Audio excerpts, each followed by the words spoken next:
아시다시피 독일계 글로벌 배달 서비스 기업인 딜리버리 히어로가 국내 최대 배달의 민족을 운영하는 우아한 형제들을 인수한다고 지난 13일 발표했습니다. 딜리버리 히어로는 배달앱 2, 3위 업체인 요기요와 또 배달통의 모회사입니다. 중소벤처기업부가 지난 24일 저에게 제출한 자료를 분석해보면 배달의 민족과 요기요, 배달통은 국내 배달앱 시장의 95%를 점유하고 있습니다. 두 회사가 인수합병에 성공할 경우에 국내 배달앱 시장의 95%가량을 딜리버리 히어로가 독점하게 되는 구조가 되는 것입니다. 중소기업 중앙회가 지난 6월 발표한 배달앱 가맹점 실태조사에 따르면 조사에 응한 배달앱 가맹점 506개사 중 절반 이상이 할인과 반품, 배송 등에 대한 서명 기준이 존재하지 않는다고 답변했습니다. 배달앱 업체와의 계약 관계에서 의릴 수밖에 없는 소상공인들이 할인, 반품, 배송과 관련한 위험한 책임을 온전히 떠맡고 있는 실정입니다. 이뿐만 아닙니다. 배달앱이 지불하고 있는 수수료가 과도하다는 응답도 55.9%로 전체의 반 이상을 차지했습니다. 예전과 비교할 때 많이 줄긴 했지만 과당 광고비, 또 끼어 팔기 등의 불공정 행위를 경험하는 상인들도 여전히 많은 수가 존재합니다. 우아한 형제들과 딜리버리 히어로가 양분하고 있는 현재의 배달앱 시장에서도 이런 불공정 행위들이 존재하는데 한 사업자가 완전히 독점하게 될 경우 어떤 현상이 일어나겠습니까? 국내 배달앱 시장은 현재 국민 2명 중 1명이 이용할 만큼 최근 몇 년 새 비약적으로 성장한 시장입니다. 초기엔 요식업을 중심으로 이용자를 늘려왔던 배달앱이지만 지금은 마트, 편의점, 장보기까지 모든 영역에서 이용되고 있습니다. 현실이 이렇다 보니 우리 이웃 상인들 울며 겨자 먹기식으로 배달앱을 이용할 수밖에 없다고 합니다. 이 배달앱을 이용하지 않으면 영업 자체가 어렵다고 호소합니다. 소상공인들과 자영업자들에게 배달앱은 이미 선택이 아닌 좋든 싫든 반드시 이용해야만 하는 플랫폼입니다. 이 혁신이라는 이름 아래 배달앱이 등장한 이후에 소상공인들은 수수료와 광고비라는 새로운 짐을 이미 지고 있습니다. 다만 여러 업체들이 경쟁하는 가운데 조금 덜 무거운 짐을 지는 쪽을 선택할 수 있었을 뿐입니다.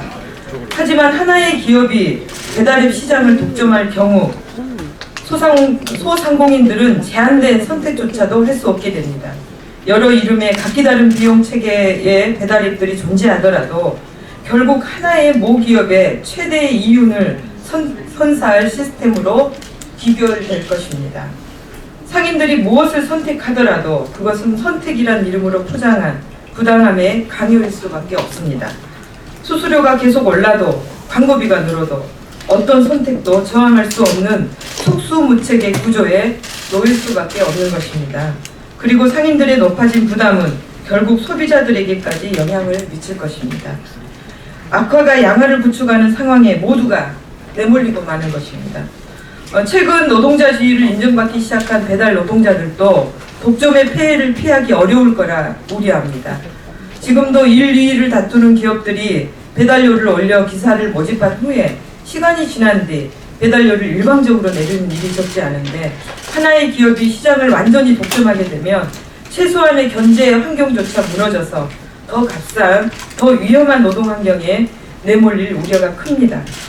소상공인들과 소비자 그리고 배달 노동자들의 부담과 불안을 가중하는 이 불합리한 구조를 그대로 둔 채 딜리버리 히어로의 국내 빅3 배달앱을 전부 내주는 기업 결합이 이루어진다면 혁신은 불공정의 또 다른 이름이 될 것입니다.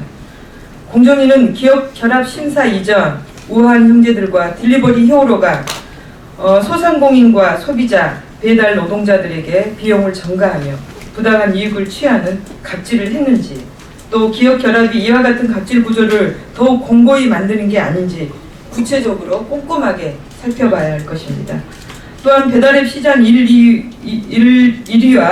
2, 3위를 양분해온 두 기업의 결합이 새로운 기업의 시장 진입을 차단하고 성장을 저해하지 않은지 면밀히 심사해야 합니다. 공정거래위원회의 기업 결합 심사가 혁신을 지나치게 고려하다 우리 사회의 적폐인 갑질 경제 구조를 더욱 단단하게 만드는 결과를 낳지 않도록 해야 될 것입니다. 네, 소상공인연합회 회장 최승재입니다. 혁신을 가장한 개인의 사리사이로 독과점을 저희는 정말 반대한다는 말씀을 꼭 드리고 싶고요. 기자회견문 낭독하겠습니다. 국내 최대 배달앱 서비스인 배달앱 민족 운영하는 우아한 형제들과 요기요와 배달통의 모회사인 독일 기업 딜리버 히어로의 합병 소식에 소상공인들은 우려의 목소리가 높습니다. 최근 언론 보도에 따르면 국내 배달앱 1위 업체인 배달앱 민족과 2, 3위 요기요 배달통 사용자는 1,100만 명도 국내 배달앱 사용자의 98.7%에 달한다고 합니다. 전 세계적으로 유례가 없는 특정 시장의 전무후무한 독점 소식에 배달앱을 활용하는 소상공인들은 수수료 및 광고료 인상이 현실화될 것을 우려하고 있습니다. 이제는 이와 같은 우려가 증폭되어서 공포로 확산되는 상황에 대하여 소상공인협회는 방관할 수만은 없으며 우아한 형제들과 딜리버러 히어로의 합병은 소상공인들의 경제적 이익을 침해할 뿐만 아니라 소비자의 선택을 저해함에 따라 소상공인협회는 이들의 기업 결합에 대하여 반대 입장을 명확하게 밝히고 이를 공정의 의견 형태로 전달할 것입니다. 최저임금 인상과 경기 불황 등으로 고용과 투자를 줄이고 있는 배달앱 종사 소상공인들에게 배달앱 수수료는 현재도 큰 부담으로 작용하고 있는 상황에서 장기적으로 독점으로 인한 배달료 수수료 상승이 야기될 것을 예상하고 있습니다. 소상공인협회는 이러한 소상공인들의 우려와 불안을 감안하여 공정거래위원회 기업 결합 심사 과정에서 공정위가 엄정한 심사에 나설 것을 강력하게 촉구하는 바입니다. 공정거래위원회는 독점 규제 및 공정거래한 법률, 공정거래법과 기업 결합 심사 기준에 따라 이번 인수합병에 따른 경쟁 제한성에 대하여 심사하게 될 것입니다. 이때 배달 서비스를 이용하는 소비자인 소상공인들의 후생은 물론 가맹점들에 대한 독점적 지위 강화와 시장 지배력 남용 우려, 수수료 등 거래 조건을 일방적으로 결정하게 될 가능성, 각종 불공정 행위의 위험 등을 충분히 반영하여 심사해야 할 것입니다. 자칫 배달 서비스를 하는 대한민국 소상공인들의 목줄을 독일 기업이 주게 되는 결과를 낳을 수 있음을 명심하고 소상공인 및 국민들의 의견을 명확하게 반영하여 엄정한 심사에 나서야 할 것입니다. 또한 국회도 거대 시장의 한 업체가 99%의 시장을 지배함에 따라 예상되는 소상공인과 국민들의 피해를 막을 수 있도록 시급하게 법적, 제도적 대안 마련에 나설 것을 촉구하는 바입니다. 소상공인협회는 이들의 기업 결합이 현실화되고 수수료 및 광고료가 대폭 상승한다면 이를 절대 좌시하지 않을 것이며 소상공인들의 분노를 모아 독점적 배달의 불매를 포함한 강력한 단체 행동에 나설 수 있음을 천명하는 바입니다.